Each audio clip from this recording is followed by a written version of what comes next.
నాకు 2 వదినలు 2 అక్కలు, అందరం ఉమ్మడి కుటుంబం 14 మంది చెన్నైలో ఉండేవాళ్ళం. నేను షూటింగ్లకు వెళ్ళి సంపాదిస్తూ ఉండేదాన్ని, చాలా బిజీ ఉండేదాన్ని, డాన్స్ ప్రోగ్రామ్స్ చేస్తూ బిజీగా ఉండేదాన్ని. ఎప్పుడైనా వంటింట్లోకి వెళ్ళినా కూడా నువ్వెందుకు వంటింట్లోకి వస్తావు, వెళ్ళి రెస్ట్ తీసుకునేవాళ్ళు.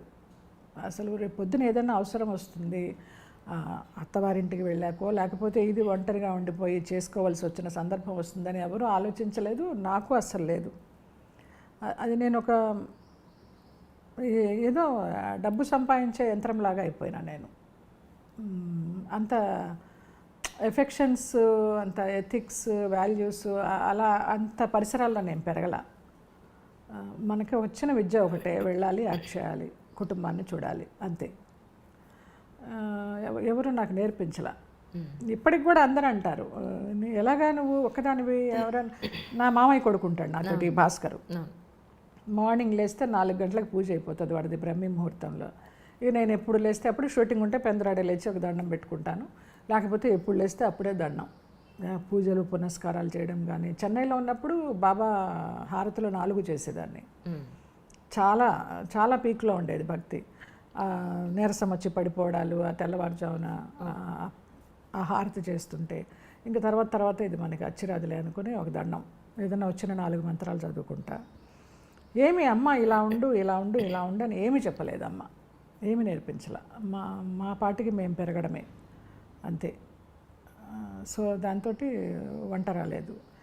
చాలామంది అంటారు సన్యాసులు వంట చేసుకోరు, నిప్పు ముట్టించిన, ఏదైనా కాయగూరలు కట్ చేసిన, ఏమైనా పురుగులు అవి చేస్తాయి, అవి కూడా పాపం వాళ్ళకని అంటారు కదా. అలాగా ఒక రకంగా సన్యాసి జీవితం. ఏమీ తెలియదు నాకు. ఎప్పుడో ఒక కాలంలో కాఫీ టీ పెట్టుకున్నట్టు గుర్తు, ఇప్పుడు అవి కూడా లేదు. ఏం చేస్తావు, ఎవరు లేకపోతే ఆ భాస్కర్ కూడా ఏదైనా పని మీద వెళ్ళిపోయాడు అనుకో, లేకపోతే వాడికి ఏమైనా ఉద్యోగం వచ్చి వెళ్ళిపోయాడు, ఏం చేస్తా, స్విగ్గీలు ఉన్నాయి, ఎదురుకుండా ఉంటారు రెంట్కున్న వాళ్ళందరూ, సంధ్య అనే వాళ్ళు, పైన లక్ష్మి అని, జయమ్మ అక్క అనుకుంటూ ఏమి కావాలంటే అవి తీసుకొచ్చేస్తారు పొద్దున కాఫీ దగ్గర నుంచి. ఇంకా నాకేం అవసరం, నేర్చుకునే అవసరం రాలా. ఆ లోటు కూడా నాకు తెలియదు. ఇప్పటికీ నా జీవితము వరమా శాపమా అనుకుంటా నాకే అర్థం కాదు, కన్ఫ్యూజ్. ఒక్కొక్కసారి నాకు నన్నే భుజం తట్టుకుంటా, వరమే నీ జీవితం అనేసి.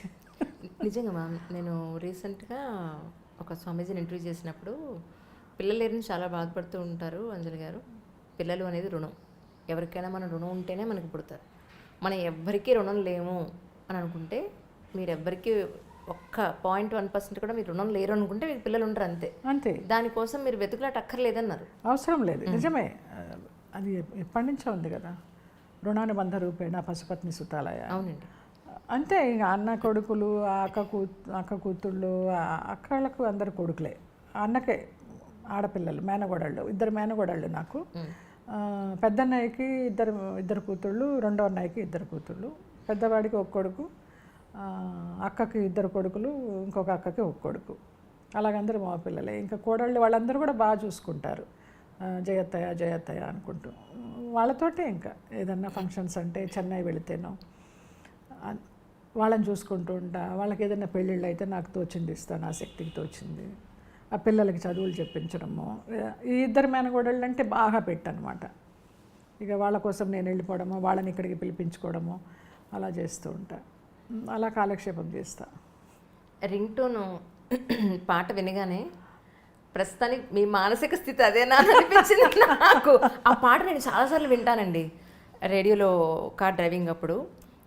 అసలు ఆ నిజానికి కూడా ఆ సినిమాలో ఆ పాట ఎంత డెప్త్ ఉంటుందో, బాలసుబ్రహ్మణ్యం గారు పాడిన పాట.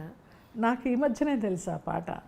విన్న తర్వాత ఇందులో ఇదని వెంటనే ఏదో పాడుతూ తీయగలనే సంథింగ్ జీ సరిగమపాలోనే ఎందులోనో పాడుతుంటే వాళ్ళు విని వెంటనే వింక్ మ్యూజిక్ ఓపెన్ చేసి అది వెతికి వెంటనే దాన్ని పెట్టేసుకున్నా. ఎంత బాగుందో నిజంగా. మనకి మనమే సమాధానము, మనకి మనమే ప్రశ్న, మన సమస్యను మనమే విడగొట్టుకోవాలి. ఎవరు ఏం చేయలేరు. ఇది చెయ్యి అని సలహా ఇస్తారు, కానీ అది వినడానికి మనకి టైం సరిగా ఉండాలి. మన టైం బాగుంటే వింటాం, లేకపోతే మన స్వయంకృత అపరాధం, ఏం చేయాలో అదే చేస్తాం. అది ఎంత ఇష్టమో నాకు ఆ పాట. నిజంగా అసలు ఆ సినిమాలో కూడా చాలా డెప్త్ ఉంటుంది. ఇంత మంచి పాట ఉందా ఇందులో అనుకున్నాను. కొత్త బంగారు లోకంలో ప్లస్ ఇంకోటి ఏంటంటే ఆ పాట ఎవ్వరు విన్నా సరే వాళ్ళ జీవితానికి వాళ్ళు అన్వయించేసుకుంటారు. అవును, అంత బాగుంటుంది ఆ పాట అది. అవును. ఒక మోటివేషన్ సాంగ్ అని చెప్పొచ్చు అది. అవును, ఎవరి మీద డిపెండ్ అవ్వకుండా మనకి ధైర్యం వస్తుంది. అవును, జీవితం ఇదా అనిపిస్తుంది. అన్ని రకాల భావాలు కలగలిపి వస్తాయి ఆ పాట విన్నామంటే. కానీ మీవి ఆల్మోస్ట్ అన్ని ఇంటర్వ్యూస్ చూసానండి. ఆ 4-5 అలీతో సరదాగా కానీ ఆయనతోటి 2 ప్రోగ్రాములు చేశారు మీరు. అవును. ఆ తర్వాత చేసిన ఇంటర్వ్యూస్ కానీ చెప్పినప్పుడు ఒక్కసారి మీరు క్లాసికల్ డాన్సర్ అవ్వాలనుకున్నారు, క్యారెక్టర్ ఆర్టిస్ట్ అయ్యారు. సరే, జీవితంలో ప్రతి ఒక్కళ్ళకి స్ట్రగుల్స్ ఉంటాయి. నమ్మాం, మనుషులు అన్నాక నమ్మకుండా ఎలా ఉంటాం, నమ్ముతాం, నష్టపోయాం. రైట్, ఇప్పుడు ప్రస్తుతానికి ప్రశాంతంగా సంతోషంగా ఉన్నారు. రైట్, వాట్ నెక్స్ట్ అంటే ఏం చెప్తారు? నేను ఎప్పుడు ఫ్యూచర్ గురించి ఆలోచించలేదమ్మా. రేపేంటి అంటారే, ఇప్పుడు ఎలా గడిచింది అప్పుడు అలాగే గడుస్తుంది. నాకు అసలు ఒక ప్లానింగ్ లేదు.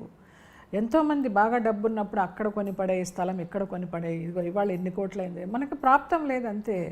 మనకి ఏది ప్రాప్తమో అదే మన దగ్గరికి వస్తుంది. మనం ఎంత ఆరాట పడినా అది ఎన్ని కోట్లున్నా అది మన దగ్గరికి రాదు. ఆ ఫిలాసఫీతో వెళ్ళిపోతూ ఉంటాను. నాకు ఆ కర్మ సిద్ధాంతాన్ని నమ్మితే హాయిగా ప్రశాంతంగా ఉంటుంది నాకు. చాలామంది ఇలాగ ఒంటరిగా ఎంతకాలం ఉంటా ఉంటారు. ఇది ఒంటరితనం కాదు, ఏకాంతం. ఏకాంతంలో ఉన్న ఆనందం అనుభవిస్తున్నానని చెప్తా నేను ఒంటరిని కాదు అని చెప్తా. సో రేపేంటనేది లేదురా, వెళ్ళిపోతుంది. నా ఆయుష్ ఉన్నంత వరకు, ఎంత ఆయుష్ ఉందో తెలీదు, ఆరోగ్యంగానే ఆనందంగానే వెళ్ళిపోతాననే ఒక పూర్తి విశ్వాసంతో బతుకుతున్నాను. అలాగే జరుగుతుందని అనుకుంటున్నాను. ఫ్యూచర్ ప్లాన్స్ అయితే ఏమీ లేవు, లగ్జరీస్ ఏమీ లేవు. ఇప్పుడు అనుకోవడానికి కూడా డబ్బు కూడా లేదు.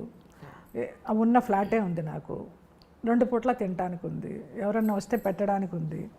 ఒక కుక్క నాకు రోజు వస్తూ ఉంటుంది ఇంటి ముందరికి. మా వాడు అలవాటు చేశాడు, భాస్కర్. అది మా ఇంట్లోనే పుట్టింది, కింద సెల్లార్లో. అది ఇప్పుడు ఇంత పెద్దదైంది. దాన్ని దత్తుడు అని పిలుస్తూ ఉంటాను నేను.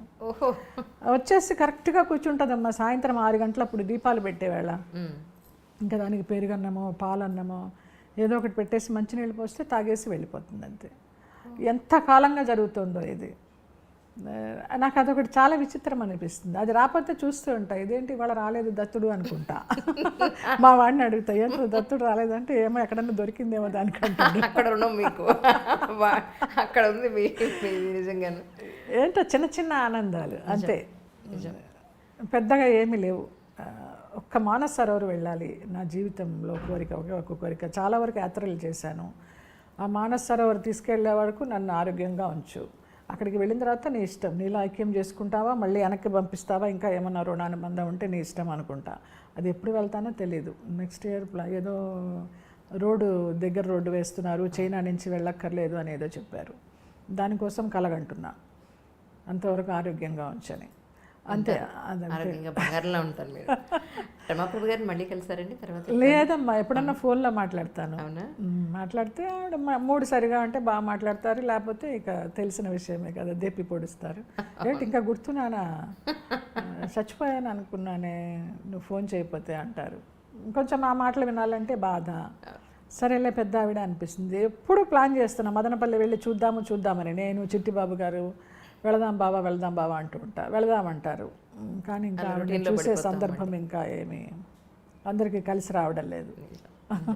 రాళ్ళపల్లి గారికి మీకున్న అనుబంధాన్ని ఒకసారి సందర్భంగా తలుచుకుందాం అండి. ఎందుకంటే రాళ్ళపల్లి గారితో 2-3 సార్లు నేను మాట్లాడినప్పుడు ఆరోగ్యం సహకరించట్లేదమ్మా, ఈటీవీ వాళ్ళకి ఏదో వంట ప్రోగ్రామ్ చేస్తున్నాను కానీ అస్సలు కూర్చోలేకపోతున్నాను. ఎక్కువ టైము వాళ్ళకు కూడా 1/2 గంట కూర్చుని ఒక 5 నిమిషాలు చేసి కూర్చుంటున్నాను. ఈసారి మా జయం వచ్చినప్పుడు నేను పిలుస్తాను, మనందరం కలిసి కవర్లు చెప్పుకుందామని 2-3 సార్లు నాతో. నిజంగా వాళ్ళ ఇంటికి వెళ్ళి భోజనం చేస్తుండేదాన్ని నేను. ఈ చిట్టిబాబు గారి ఇంటికి అన్నారు, అనంత్ ఇంటికి, రాళ్ళపల్లి గారి ఇంటికి, ఆ చలపతిరావు గారు మధురానగర్లో ఉన్నప్పుడు వాళ్ళ ఇంటికి అందరం కలిసి భోజనం చేస్తూ ఉండేవాళ్ళం. వంటలన్నీ చేసుకుని చక్కగా. ఆయన జల అని పిలిచేవారు, జయలలితని జల అని షార్ట్ ఫామ్లో పిలిచేవారు. ఎక్కువ వంశీ గారి పిక్చర్లన్నీ కలిసి చేసాము. ఆయన బావా అంటూ ఉంటాను. ఆ కూతురుతోటే ఆయన సగం చనిపోయినట్టే లెక్క, అలాగైపోయినారు ఆయన. మంచి ఫ్యామిలీ. భరణి గారికి కూడా గురుతుల్యులు ఆయన. అవునండి, అవును. ఆయన చనిపోయినప్పుడు కూడా భరణి గారు అదే అన్నారు, మా గురువు గారు కాలం చేశారు చూసావా ఇంటర్వ్యూ చేయమంటే అలా ప్రొలాంగ్ అయిపోయింది. ఆయన ద్వారానే యాక్చువల్లీ నేను ఆయన నెంబర్ తీసుకుని అప్పుడు మాట్లాడడం జరిగిందనమాట. నాకు ఇంటర్వ్యూ చేయడానికి ఏం లేదమ్మా, కొన్ని సంఘటనలు నచ్చని సంఘటనలు ఏమైనా చెప్పేస్తానేమో, దాని ద్వారా మనుషులు బయటకు వస్తారేమో, అనవసరంగా ఇంకొకళ్ళని బ్లేమ్ చేయడం ఎందుకు. మన టైం ఇంతే, ఇప్పుడు ఫామ్లో లేము, అందుకని మనల్ని ఎవరు అంతగా పట్టించుకోవడం లేదు, చిన్న చూపు చూస్తున్నారు అనే ఒక ఫీలింగ్ ఉంటుంది. కానీ మళ్ళీ వాళ్ళని ఎందుకు బ్లేమ్ చేయడం, వాళ్ళ బిజీలో వాళ్ళు ఉంటారు. మనల్ని గుర్తుపెట్టుకోవాలనో లేకపోతే మనకి క్యారెక్టర్ ఇవ్వాలనో మనల్ని పలకరించాలనో వాళ్ళకి అవసరం లేదు. కానీ ఆ కాలంలో రామానాయుడు గారు వాళ్ళు ఉన్న కాలంలో నిజంగా ఎంత హాయిగా ఉండేదో. ఫోన్ చేస్తూ ఉండేవారు ఆయన, జయలలిత రాజలలిత కాసేపు కూర్చుందాము, కాఫీ తాగిపో, నాకు నిన్ను చూస్తే ఆత్మీయురాల్లాగా అనిపిస్తుంది, ఇప్పుడు వాళ్ళు ఎవరు సరిగా మాట్లాడరని. అట్లా ఏ ప్రొడ్యూసర్ అమ్మా పిలుస్తారు, స్టార్ ప్రొడ్యూసరు. ఇప్పుడు నేను మా టీవీ సీరియల్ పిల్లలే ఏదో చిన్న సినిమా తీసుకున్నారు, రుద్రం కోట అని. అయితే దానికి టైటిల్ లాంచ్ కోసం మోహన్ బాబు గారిని అడిగితే వెంటనే స్పందించి వచ్చారు. నాకు జయలలిత అంటే చాలా ఇష్టము, అమ్మాయి అంటే చాలా గౌరవం అని వచ్చారు, చేశారు. మీడియా వాళ్ళకు కూడా ఆశ్చర్యం. ఆయన వచ్చే నిమిషం దాకా నన్ను సతాయిస్తూనే ఉన్నారు, వస్తారా, నిజంగా వస్తారా అని. అదేంటండి అలాగ అడుగుతున్నారు అంత అపనమ్మకంగా, వస్తానని మాట ఇచ్చిన తర్వాత పెద్ద మనిషి మాట ఎట్లా తప్పుతారు అంటే వాళ్ళందరూ గుసగుసలు ఆడుకోవడం విని నిజంగా నాకు టెన్షన్ వచ్చి చెమటలు పట్టేసినాయి. ఏంటి రారా ఈయన అని. కరెక్ట్గా దిగారు, టైంకి దిగారు ఆయన. అప్పుడు వాళ్ళందరూ